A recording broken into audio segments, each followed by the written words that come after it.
Good morning, everyone. We are learning Mishna Harah, and we are on Perek Dalet, Chapter 4, Mishna Aleph, Mishna 1.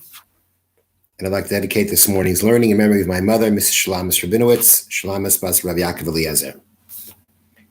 Shtei nashim she'asu shnei kabin. Two women who together are making a dough that equals 2 kav.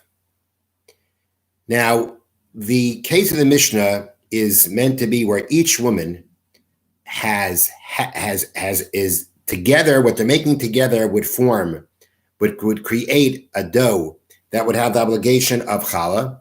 But each one separately wouldn't.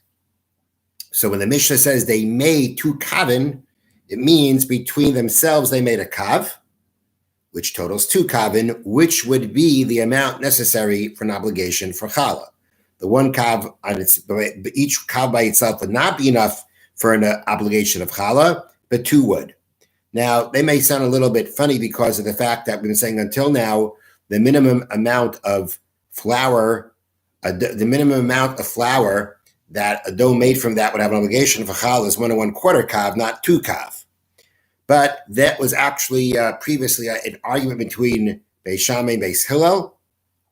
Beis Hillel actually said that the amount is 2 kav in order to become obligated, and we don't follow that opinion. But this Mishnah was following that opinion of Beis Hillel that you need 2 kav of flour to have an obligation for challah from the dough made from that.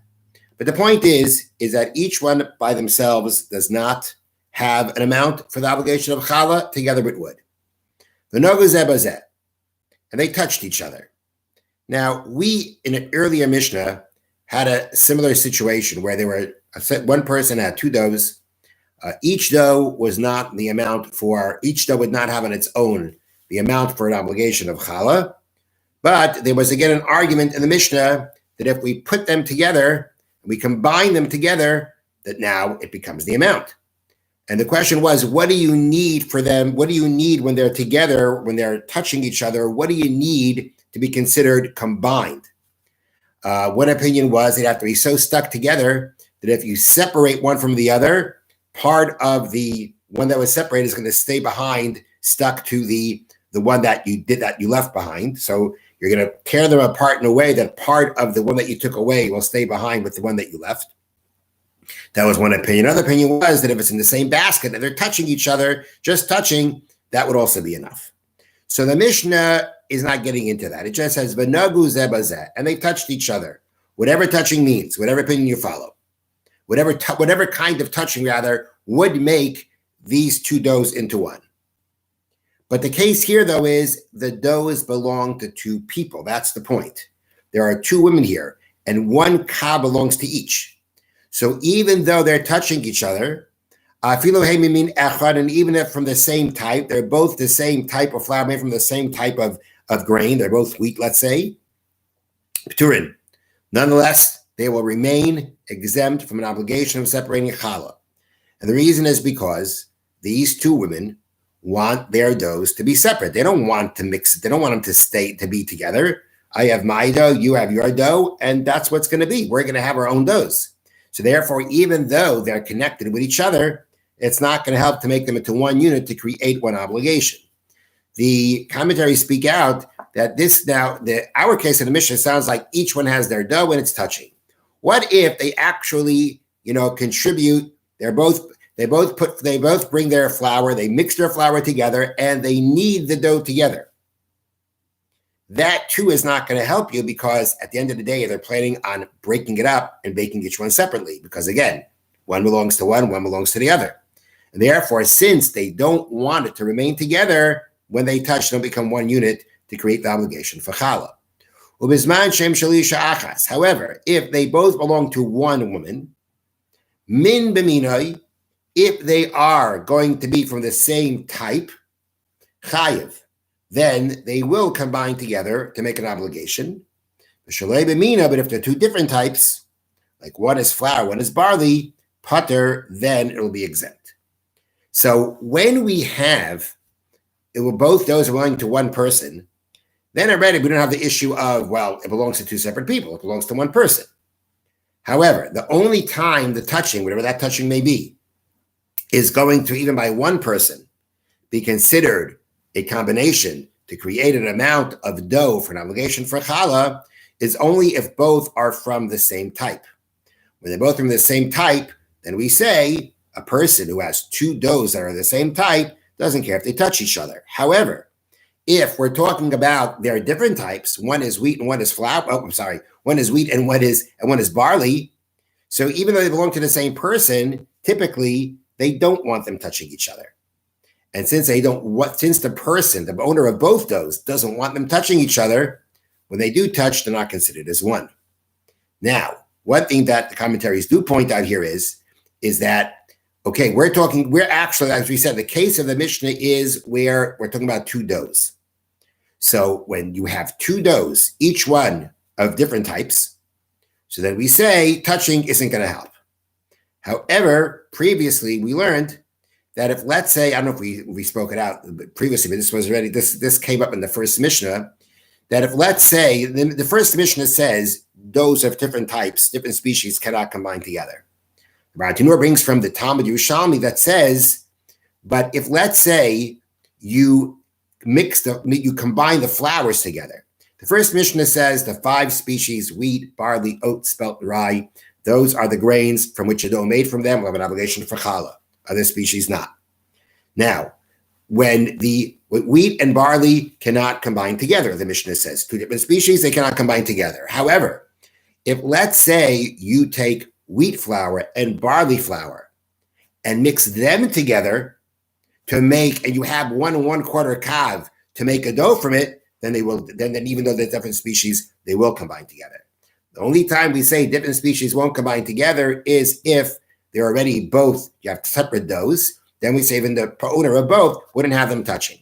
But if the owner goes ahead and he mixes the 2 types of flour together to make one dough, then we say that, that is something that he did, and that already something Yerushalmi says that combination could work. At the flour level, the combination can work. It's only at the dough level that we say that the 2 species would not be able to combine together into one dough to be able to have enough for an obligation for separating challah.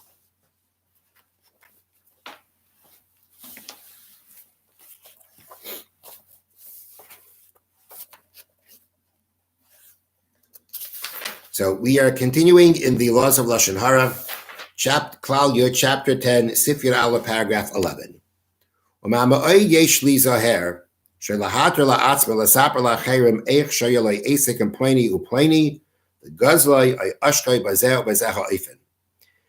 Person has to be very careful not to allow themselves to tell others how he had some kind of involvement with someone, and that was a business partnership with someone, and the other person stole from him or cheated him in this manner. Or this person embarrassed him. Or he insulted him. Or he caused him some kind of anguish. Or he embarrassed him. Anything similar. Even if you know you're not lying, you know the truth. And let's say you have, let's call it we'll call right now 6 out of 7 of the conditions are met in this case. Still, you're not going to be able to tell it over. Now, till now, the Chavetz Chaim was talking about how if you see someone else hurt someone, that was a discussion about going to tell others. Here, you want to tell others how someone hurt you.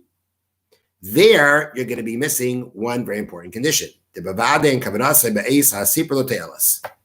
It's certain that his intention there will not be for constructive purpose. Meaning to publicize someone else's wrongdoing, so that now evildoers will now be considered degraded in the eyes of other people. And that will warn others and teach others not to follow in those footsteps. Or that the perpetrator himself should see that other people put him down for what he did. Perhaps he'll then do tshuva, repent for what he did. You cannot say when you're talking about someone who hurt you that that's going to be your intention. Your intention is there is to put him down. To publicize and basically get back at the person who hurt you.